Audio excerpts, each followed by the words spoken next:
আমার নবীজি বলে, যে হাদিসটা হযরত ওমর ইবনে খাত্তাব রাদিয়াল্লাহু তাআলা আনহু থেকে বর্ণিত, তিনি বলেন, ইন্নাদ দুআ মাওকুফুন বাইনাস সামাই ওয়াল আরদ।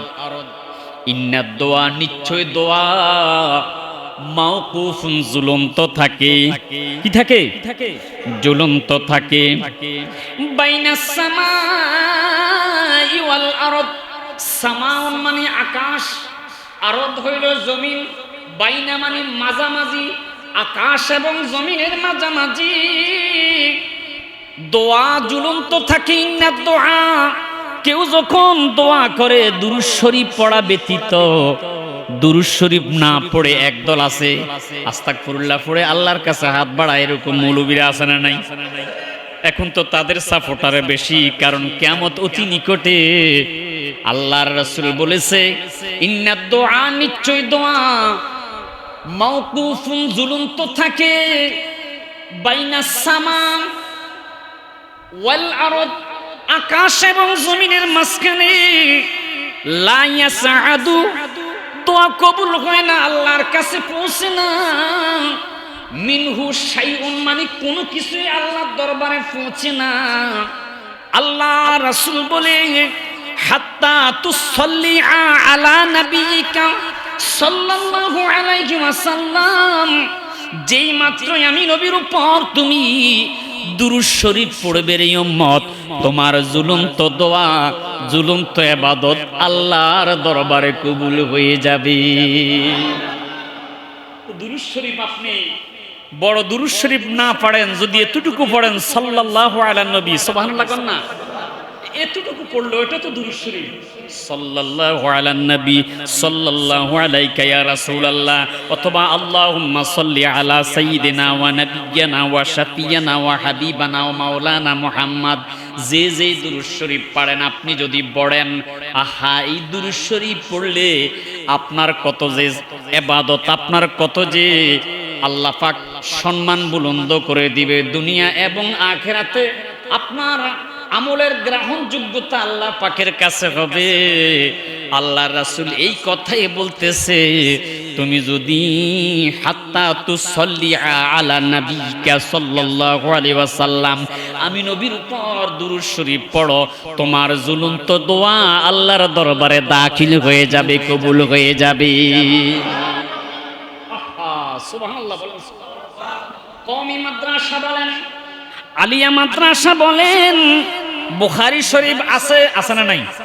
আপনারা হয়তো যারা মাদ্রাসায় পড়েন না, আপনারা জানেন না। আমরা মাদ্রাসায় লেখাপড়া করেছি, আমরা জানি। বুখারী শরীফ কওমি মাদ্রাসার মধ্যেও আছে। আপনাদের পাশে বড়ুয়া কওমি মাদ্রাসা, সেখানে বুখারী শরীফও আছে, মুসলিম শরীফ, আবু দাউদ, তিরমিজি আছে, সিয়াসিত্তার হাদিস আছে। মুহতামিম মাদ্রাসার শিক্ষকরা যখন ছাত্রদেরকে হাদিস পড়ায়, ক্বালা ক্বালা রাসূলুল্লাহি সাল্লাল্লাহু আলাইহি ওয়াসাল্লাম, এই দুরূদ শরীফ পড়ে না, দুরূদ ইব্রাহিম পড়ে। কি কথা কন না কা? ইস ক্বালা ক্বালা রাসূলুল্লাহি সাল্লাল্লাহু আলাইহি ওয়াসাল্লাম, এই ছোট দুরূদ শরীফটাই তো পড়ে, কিন্তু ওয়াজের ময়দানে গেলে বলে দুরূদ ইব্রাহিম ছাড়া নাকি দুরূদে নাই। চিন্তা করছেন? ছাত্রদেরকে শিক্ষা দেয় দুরূদে মুস্তাফা, ক্বালা ক্বালা রাসূলুল্লাহি সাল্লাল্লাহু আলাইহি ওয়াসাল্লাম, কিন্তু ওয়াজের ময়দানে গেলে বলে দুরূদ ইব্রাহিম ছাড়া নাকি দুরূদ নেই। তো তুমি নিজেই তো ছাত্রদেরকে শিক্ষা দিতেছো দুরূদে মুস্তাফা, ক্বালা ক্বালা রাসূলুল্লাহি সাল্লাল্লাহু আলাইহি ওয়াসাল্লাম। জোরে সোরে কন না সুবহানাল্লাহ। আমার নবীজি বলেছেন, একদিন মিম্বারের প্রথম সিঁড়িতে দাঁড়াইয়া নবী সুম্মা আমিন বললেন, দ্বিতীয় সিঁড়িতে দাঁড়াইয়া নবী আমিন বললেন, তৃতীয় সিঁড়িতে দাঁড়াইয়া আমিন বললেন। নবী খুতবা শেষ, মিম্বার থেকে নামলেন। সাহাবায়ে কেরাম প্রশ্ন করলো, ইয়া রাসূলুল্লাহ, ইয়া হাবিবাল্লাহ, অন্যদিন আপনাকে মিম্বারের মধ্যে দাঁড়াইয়া আমিন বলতে দেখি নাই, আজকে দেখেছি আপনি প্রথম সিঁড়িতে দাঁড়াইয়া আমিন বললেন, দ্বিতীয় সিঁড়িতে দাঁড়াইয়া আমিন বললেন, তৃতীয় সিঁড়িতে দাঁড়াইয়া আমিন বললেন। হাকিকত কিছুই বুঝলাম না। আমার নবী কয়, এ সাহাবীরা, আমি যখন মিম্বারের প্রথম সিঁড়িতে দাঁড়াইলাম, জিবরাইল আমিন এসে আমাকে খবর দিয়েছে, ইয়া রাসূলুল্লাহ, ইয়া হাবিবাল্লাহ, যারা আপনি নবীর নাম না শুনে, আপনি নবীর নাম শুনেই দুরূদ শরীফ পড়ে না, আল্লাহ বলেছে তাদের উপর লানত, তাদের উপর গজব। জোরে জোরে কন্না নাউজুবিল্লাহ। তাহলে নবীজির নাম শোনার সাথে সাথে দুরূদ শরীফ পড়তে হবে সাল্লাল্লাহু আলান নবী। এবার আপনার যদি নবীর প্রতি ইশক মহব্বত থাকে, আপনি চুমা দিতে পারেন, এটা হলো মহব্বতের একটা বহিঃপ্রকাশ। না দিলে আপনাকে এত জোরাজুরি নাই, এটা আপনার ইচ্ছা। কথা কোন ঠিক না ঠিক? কিন্তু নবীর মহব্বতে, নবীর নাম শুনে অনেকে তাজিম করে একটু চুমা খায়, মহব্বত করে। এখানে বেদাত শিরিকের কিছু না। আওয়াজ করে কোন ঠিক না ঠিক? কারণ হযরতে আবু বকর সিদ্দিক রাদিয়াল্লাহু তাআলা আনহু, তিনি একদিন বেলাল রাদিয়াল্লাহু তাআলা আনহু যখন আজান দিচ্ছে, আজানের মধ্যে নবীর নাম উচ্চারণ করেছে, তিনি সাথে সাথে পড়লেন সাল্লাল্লাহু আলাইকা ইয়া রাসূলুল্লাহ বলে তিনি চুমা খাইয়া চোখের মধ্যে লাগাইছে। দ্বিতীয়বার আজানের মধ্যে যখন নবীর নাম উচ্চারণ করেছে, হযরতে সিদ্দিক আকবর রাদিয়াল্লাহু তাআলা আনহু তিনি পড়লেন কুররাতু আইনি বিকা ইয়া রাসূলুল্লাহ আল্লাহুম্মা মাত্তিনি বিসসামি ওয়াল বাসার। তিনি এবার চুমা খাইলেন, চোখের মধ্যে লাগাইলেন। আজান যখন শেষ হয়েছে, জিজ্ঞাসা করলো আমার নবী যে, আবু বকর সিদ্দিক, তোমাকে আজকে দেখিয়েছি আমি নবীর নাম শুনে তুমি চুমা খেয়েছো, কারণ কি? ডাক দিয়া কই, ইয়া রাসূলুল্লাহ, আপনার মহব্বতে আপনার নাম শুনে আমি চুমা খেয়েছি। নবী বললেন, মান ফাআলা মিথলা মা ফাআলা খলিলি হাল্লাত আলাইহি শাফাআতি।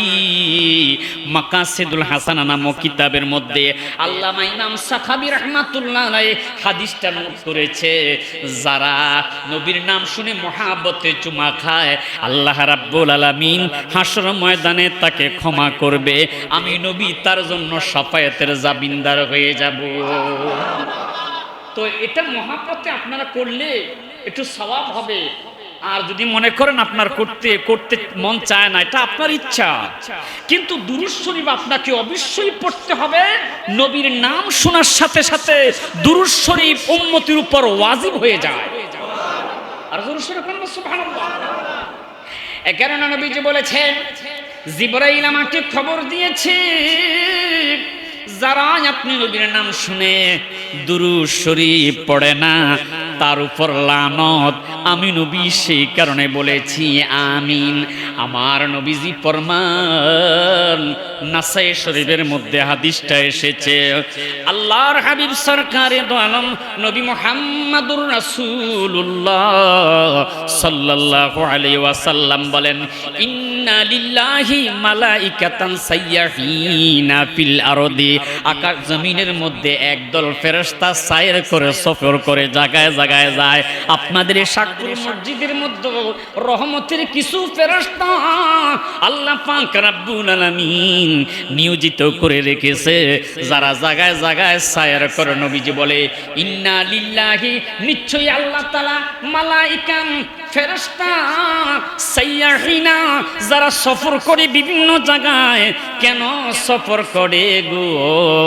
আল্লাহর হাবিব বলে, ইউবাল্লিগুনানি মিন উম্মাতিস সালাম, যারা নবীজিকে ইয়া নবী সালামু আলাইকা বলে সালাম দেয়, নবীর উপর দুরূদ শরীফ পড়ে, নবীর দুরূদ এবং সালামগুলো নিয়া ওই রহমতের ফেরেশতারা ইউবাল্লিগুনানি মিন উম্মাতিস সালাম, উম্মতের সালাম, উম্মতের দুরূদ আমার নবীজির কাছে পৌঁছাইয়া দেয়।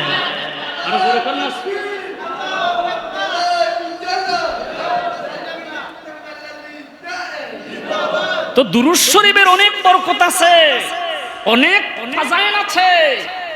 ফাজাইলে সুন্নাহ একটা কিতাব আমার কাছে আছে। ওই ফাজাইলে সুন্নাহ কিতাবের মধ্যে দেখলাম হযরতে হাসান বসরি রাদিয়াল্লাহু তাআলা আনহু, তিনি, তার কাছে একজন ভক্ত এসে বলতেছে, হুজুর, আমার মেয়েটা অনেক গুনাহ করেছে, আমি স্বপ্নে দেখেছি আমার মেয়েটা হাতের মধ্যে এবং মুখের মধ্যে জাহান্নামের আগুন দাও দাও করে জ্বলতেছে। জোরে সোরে কন্না নাউজুবিল্লাহ। এবার ওই মহিলাটা কান্না করে বিদায় নিয়ে চলে গেল। রাতের বেলা হযরতে হাসান বসরি তিনি স্বপ্নে দেখতে পাইল একটা মেয়ে জান্নাতের বাগানের মধ্যে আনন্দে উল্লাসে নাচানাচি করতেছে।